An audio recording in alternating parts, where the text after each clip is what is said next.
Alright, so just continuing on to where we were before, we got Pet Store here, and it sells your incubators, your taming devices, I believe, yep, it's got your food as well, and your accessories, so you don't even have to think about those things. You just come over here, and you pick everything up for free. Pretty much free anyways.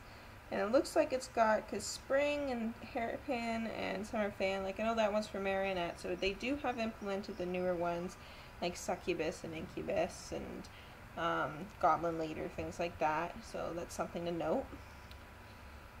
We've got Parcheek.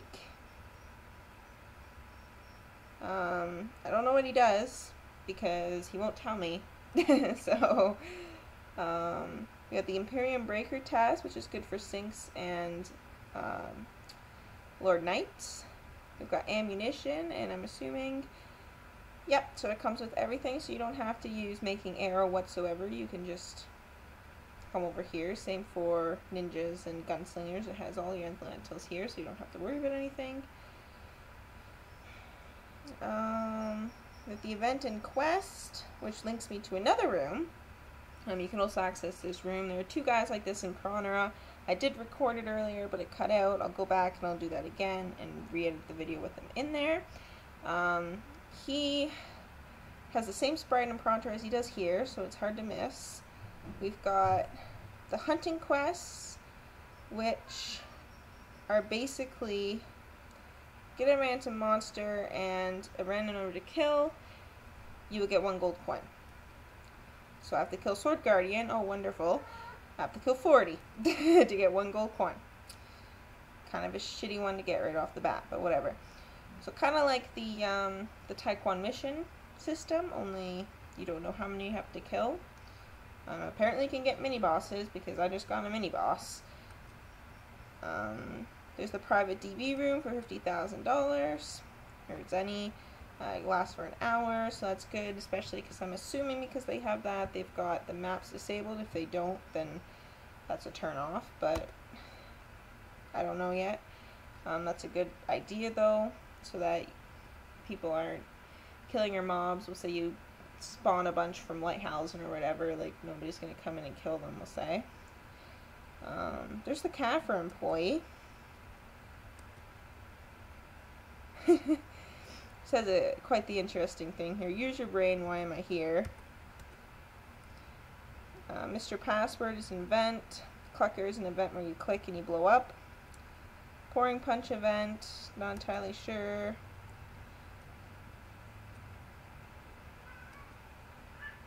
Says how does this event work? Have the right monster and avoid the wrong one. Each type of monster has its corresponding points. You only have 5 minutes to earn as many points as you can. The higher score wins. Being silly simple. We got Invader, and this one is different because normally on a server what they have is that at certain intervals, we'll say an interval of 3 hours, Islu will become invaded with monsters from Nameless or some other really high level map. Here you actually have to donate for it. So we've got 1, 2, 3, 4, 5, 6. We need 25 million Zenny to pretty much have one event. So it's not automated, it's not something like that. It's actually something you have to donate for, like the Rachel quest kind of thing.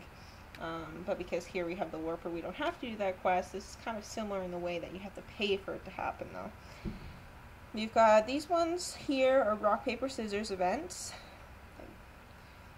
You've got the quest shop, and now by doing quests, like if you drag that over there, it'll tell you what you need.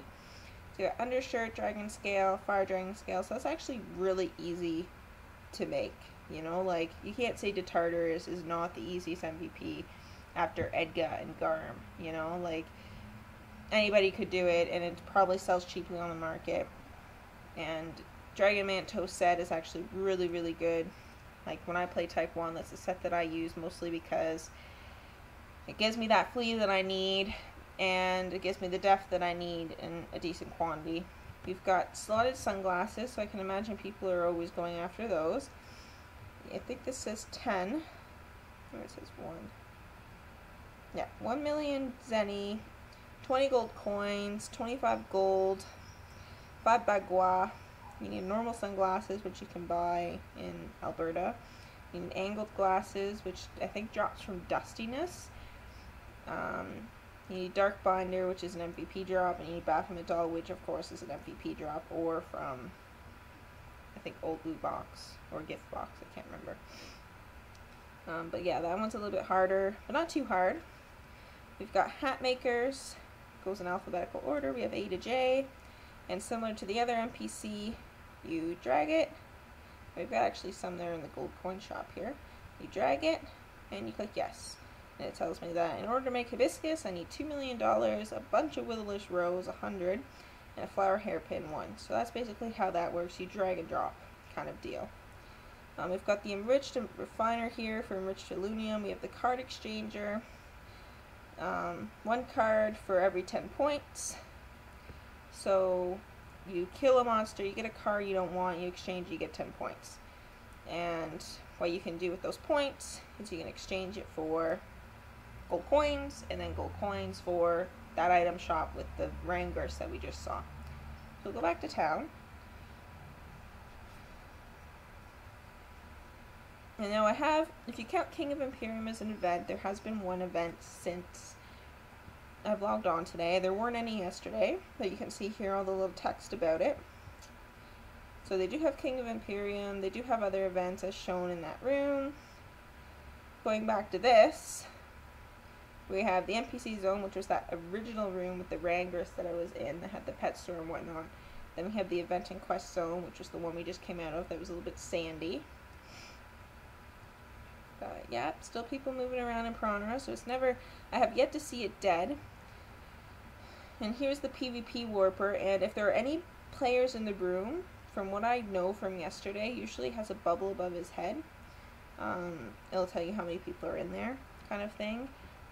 So you don't just go in there and you sit and you wait for somebody to kill you or to kill somebody, that kind of thing. Like, it'll actually tell you if people are in there, so you don't go in there and waste your time. Then again, if everybody did that, nobody would go in. We got the King of Imperium Hill down there. We've got a little flag for it. But yeah, so far it's pretty good. What I'll end up doing later is, because I haven't seen the GM today, and again, like, this is a popular time for Europeans. Apparently it's a popular time overall, because, you know, 9 o'clock last night there was nobody, and 9 o'clock this morning there's everybody. Like, there's